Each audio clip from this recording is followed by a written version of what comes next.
would you be able to say where it was from? Where the backflow would be from? Where the backflow was being prevented from? Maybe. Mitral valve. From Where's the backflow being prevented from the from? left atrium. The left ventricle into the left atrium. We're preventing, this is preventing backflow from here to there, right? Okay, tricuspid valve. From the right ventricle to the Right atrium to the left ventricle. Right atrium to the left ventricle? No. The right ventricle. Sorry. Okay, but which one is the backflow are we worried about? Are we worried about this going from here? It's supposed to go here, right? So it would be right Down there. ventricle to right atrium. Because they're going to possibly put a question on there that's going to say right atrium to right ventricle. And you're going to be wrong, right? Okay. So you need to know it the other way. The aortic valve From the left ventricle to the aorta. to the aorta. Or actually, it's preventing the aortic to go to the left ventricle, right? Correct, I mean? And how about the pulmonic? From the pulmonary artery to the right ventricle. Correct. Oh boy, you guys got it really hot.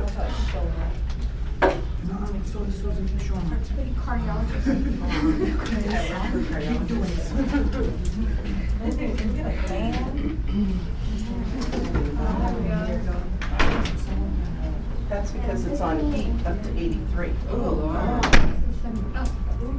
right. So, in essence, when we were talking about that, you picked up on the important aspect. You picked up on that, a good majority of you. Some of you, you may not have, but now maybe you have because of that. The information I gave you seems sort of overwhelming, but if you know definition, right? And you were pretty explicit, most of you, when I was going over this, you knew it. When I was going over this, the healthy person, the aged, me, aged, over you, for sure, I should have the same resting heart rate. And what is the resting heart rate? 60 to 80. You know that. You know that. All of you said that just to me. So if I'm talking about you or me, resting heart rate, I'm supposed to be 60 to 80. There is no change in that. And if there is a change in that, what does that mean? Complications. There's something wrong, correct? Okay. Critically thinking, we're saying there's something wrong. Okay, so if we have somebody who comes in and has a resting heart rate in the 50s, what are you going to do to look at this person? See if he's athletic. He or she is athletic. Ask them, do they exercise routinely? What if you have somebody who is overweight?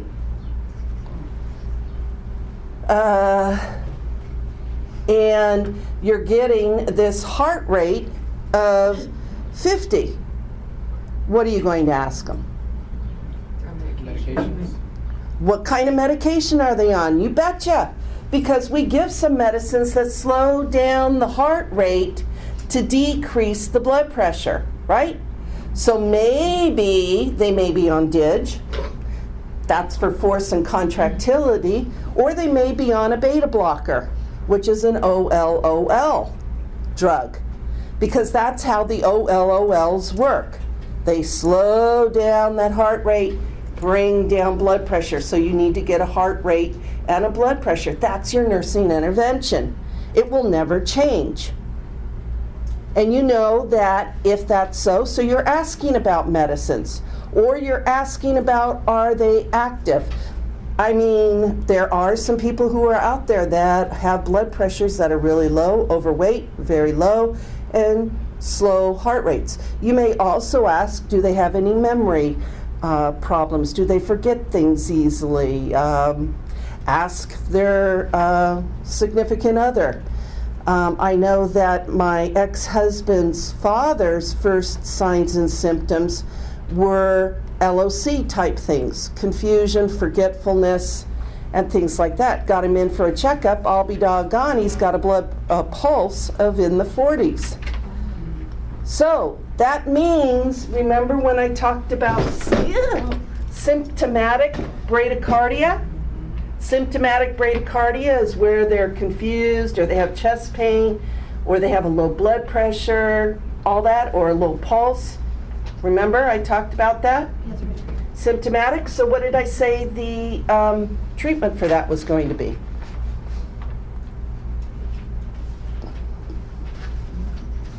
And I said we were going to talk about it later.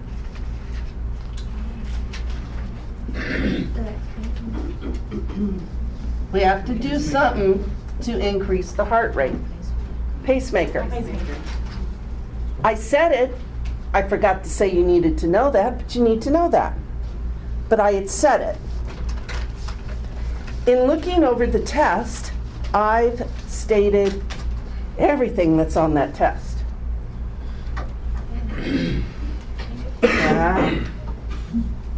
This, all this, lub and dub, stroke volume, cardiac cycle, cardiac output. A lot of that is already on the test. Now I know what's probably occurring, a lot of it, is you don't know how I lecture or how I get you to know the information. And you're scared that you're not going to do as well as what you did with Mr. Hernandez, because you had had Mr. Hernandez from the beginning through 2. But in actuality, you guys do know. And try not to psych yourselves out, because that's what you're doing. You're psyching yourselves out to say, I don't know it. But you kind of like do, because I told a story about it. I told the story from the beginning to the end in order to capture your attention, so that you could maybe recite some of those stories I told you, or some of my arm waving, or my writing up on the board, and my terrible pictures that I do, and my terrible spelling. Something along the way is going to click for you.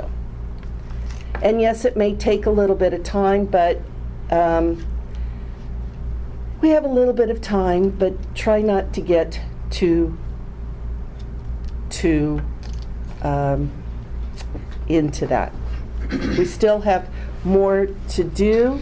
What I'm going to do while you are doing some math is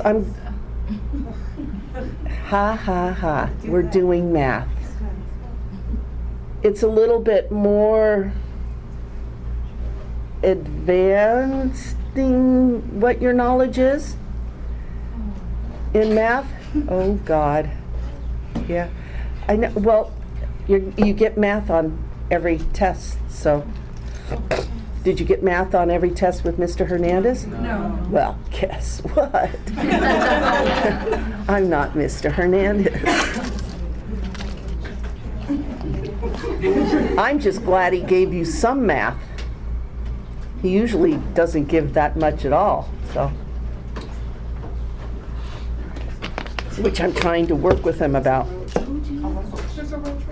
No, kill it. Where? Did she step on it? Did it kill it?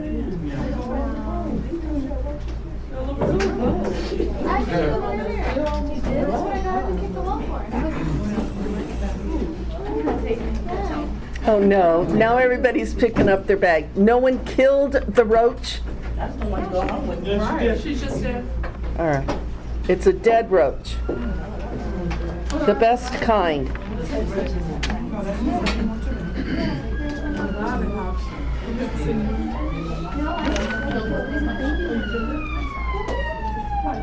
Okay, you do need to know baroreceptors. You do need to know chemoreceptors. You need to know where they're located at. I don't see those in this. They're not in, well, they kind of like are, but they're hidden. They're hidden in and amongst your reading.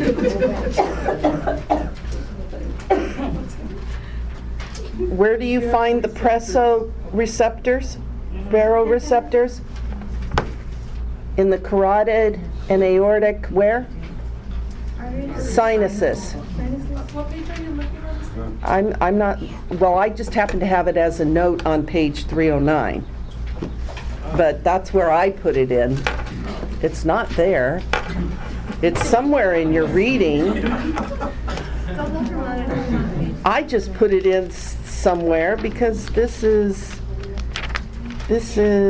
where did I did, oh, you want me to do it again? Yes. I told you my name was confusing. I talked about arteries and venules and veins. That's on your pages 306, 307. I told you what I wanted you to know about them.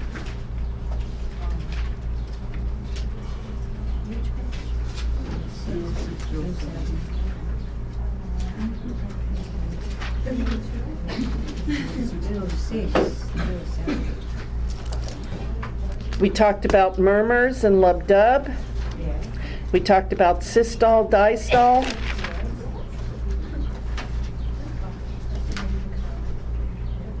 SA node is known as the pacemaker of the heart. I didn't say that specifically, but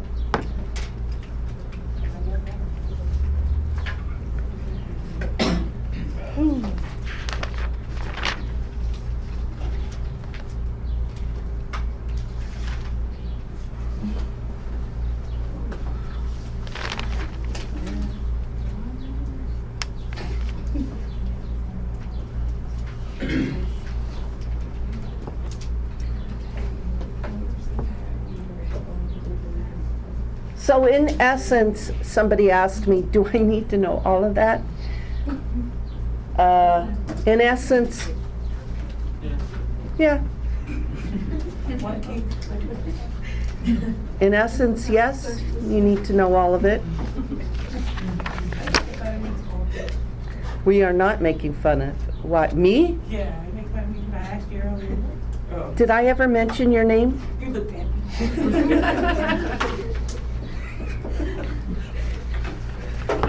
I don't make fun of anybody.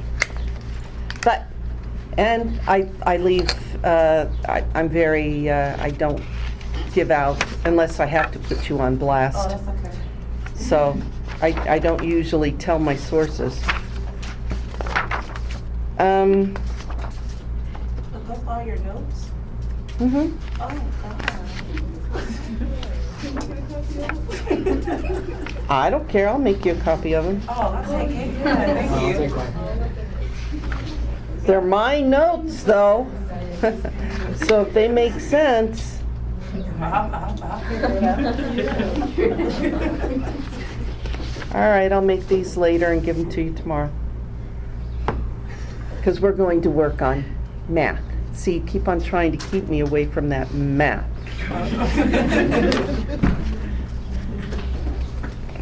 We stopped at aging and the cardiovascular system. We'll take that up tomorrow, along with some other vocab type words.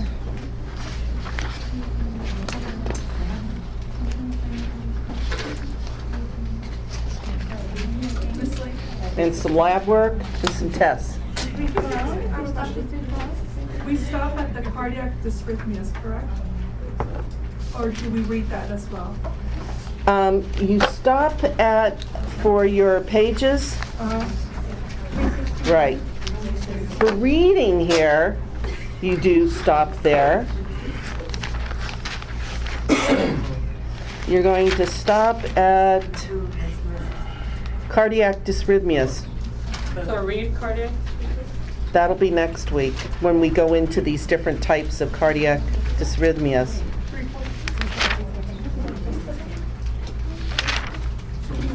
But the cardiac dysrhythmias are going to be more than just those few pages. I bring in cardiac dysrhythmias so that you learn how to say what they are. That's going to be on the following test, not this. Right. Right. We're going to talk about modifications, lifestyle modifications. We're going to talk about HDLs, LDLs. We're going to be talking about the older adult, laboratory tests, and some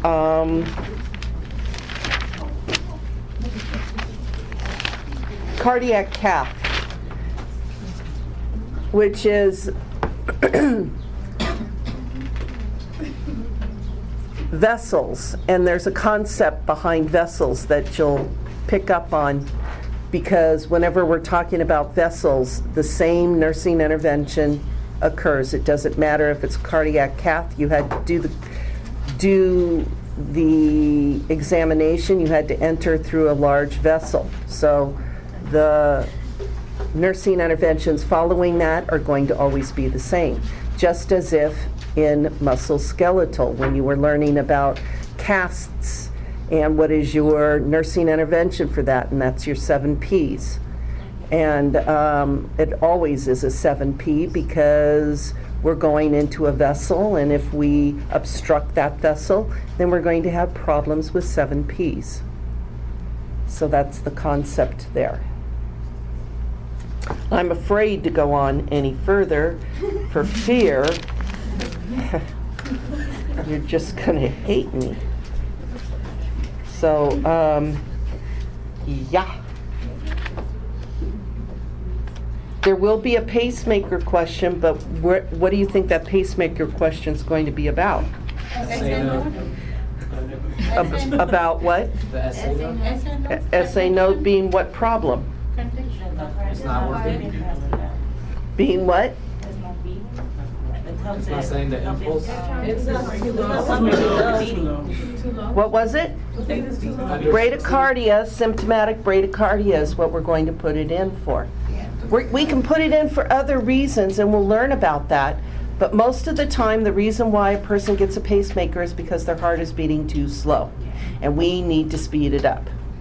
Okay? How quickly you forgot. Is bed rest good for you? But not copious amounts. Depends. If it's Not for long term. yes. Okay, we're not going to talk about cardio. We're just going to talk about bed rest in general. Not too much of it. It's okay after surgery, but Is it?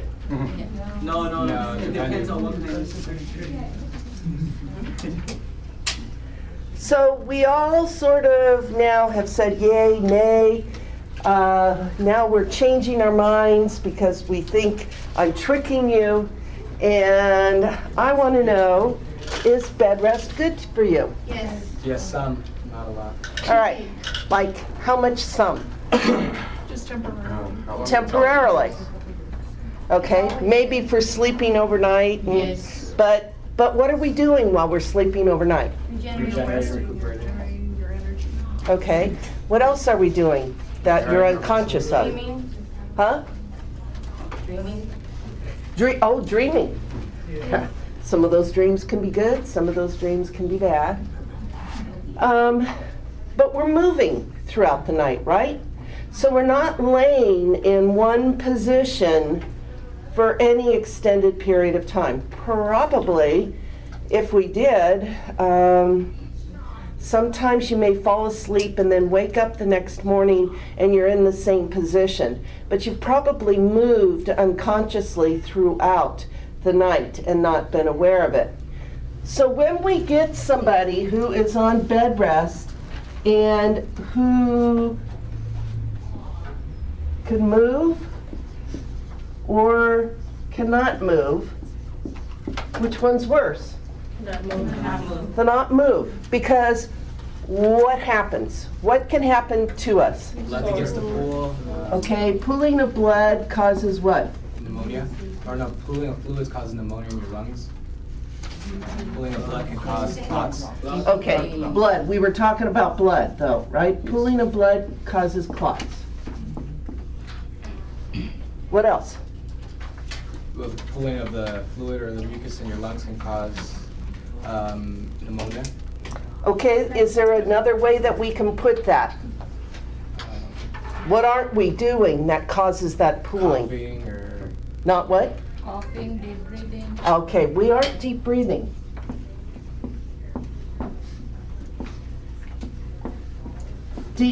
No deep breathing when you're lying down.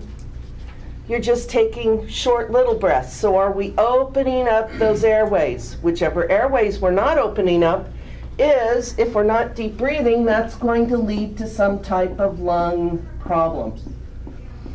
What else? Walking, ambulation. Okay, but we're not. We're talking about bed rest. so then you lose muscle strength. Every 2 hours. Okay. Decrease muscle strength. You decrease bone density.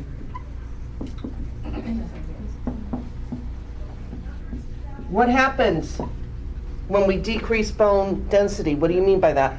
Fractures. Yeah. Fracture? Okay, why? What's happening? Calcium is in your bones. Okay, the calcium is going into the blood. And it's not staying in the bone. Muscle strength, what's happening here? Sprain, strain, muscle pull. Okay, what happens to the muscle? Becomes weak. Okay, muscle strength. It becomes atrophied. Zero nerve stimulus.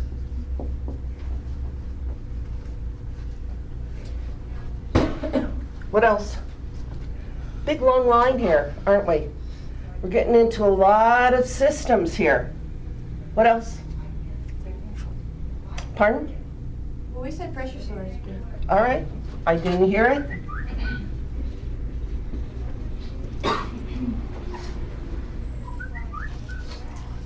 Is that a phone? Pressure ulcers.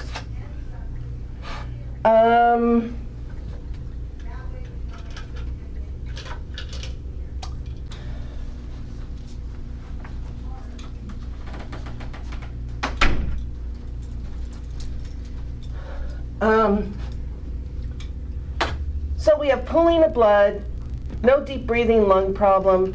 Now we have muscle problem. Now we have bone problem. We have pressure ulcers, depression. What else? Constipated. Ah, constipation. And if we have constipation, what about our other? You can get impacted, you can get What about urinary tract? UTIs, because you're just laying in bed and you're not going to the bathroom very often, right? Or urinary problems.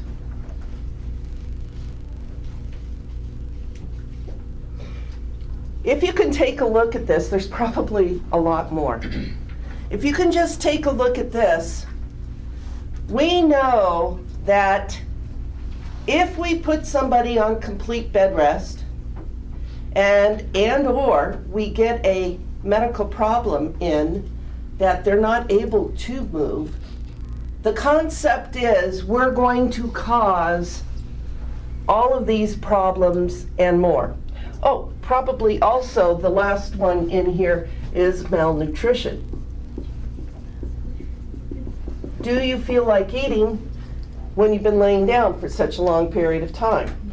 Do you even absorb what you eat because you're not moving around for the absorption to take place? So we get malnourished, and that then goes for pressure ulcers.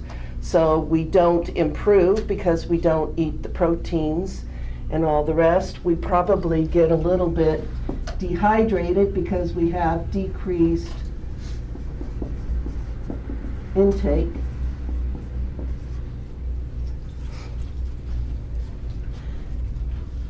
This is something that has to stick in your mind at all times when you are talking about any patient in any system. Questions are going to come at you that are going to relate to this. These are areas that can be prevented. Prevented in all of your nursing process that you learned in term one.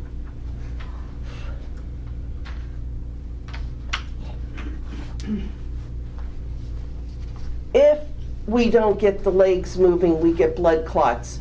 What's that going to lead to if we get a blood clot? Deep vein thrombosis. Yeah, that's a pulmonary deep, embolism. that's right, DVT, which then that goes to a pulmonary embolism. Deep breathing, we're gonna end up with pneumonia. We know that. Cells don't move, cells get irritated, cells weep, you get fluid. Muscle strength. When we're talking about cardio, when we get into cardio, we're going to be talking about bed rest. Yes, bed rest, but many of the times we found throughout nursing or throughout the years, at least in the 44 years I've been out there, that we used to put everybody on bed rest. These are all the problems we used to get from that. We now find that we can't put people on bed rest because they're going to get these added problems onto whatever they have been admitted for.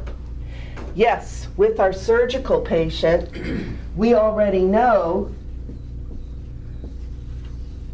all of these are going to happen if we don't get that patient up, at least dangling, the first day that they've had surgery, even though they are unstable. So, with this is how we came up with, and I told you this last week, just temporarily.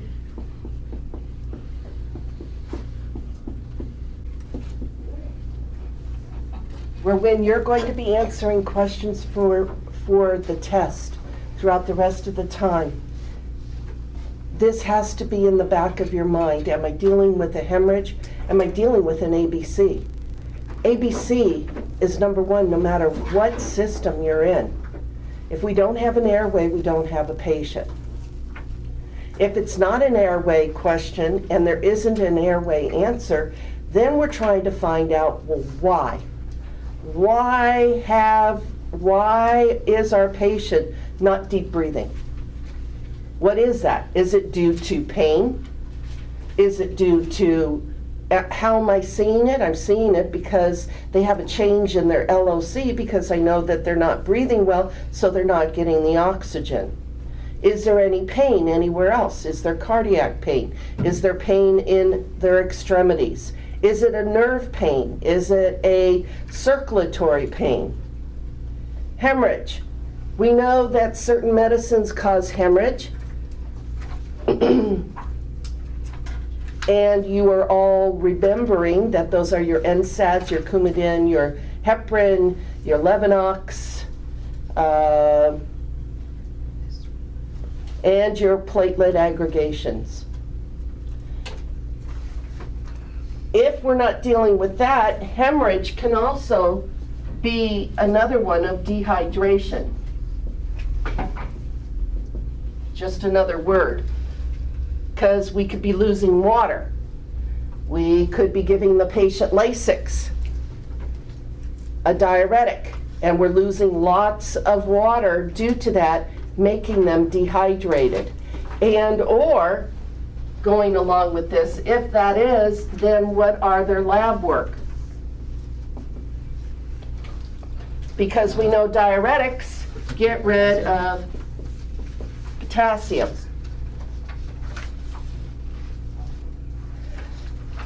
So what I want you to start thinking about throughout this term and the last term is that These concepts need to be in your brain. You need to be looking at these concepts every single time you take a test, every single time that you answer a question. All of it is going to go back to this. Do you have any questions about it? Does it make sense? Have you been seeing that this follows the questions that you were given in term 2? And why each system is building on the next system?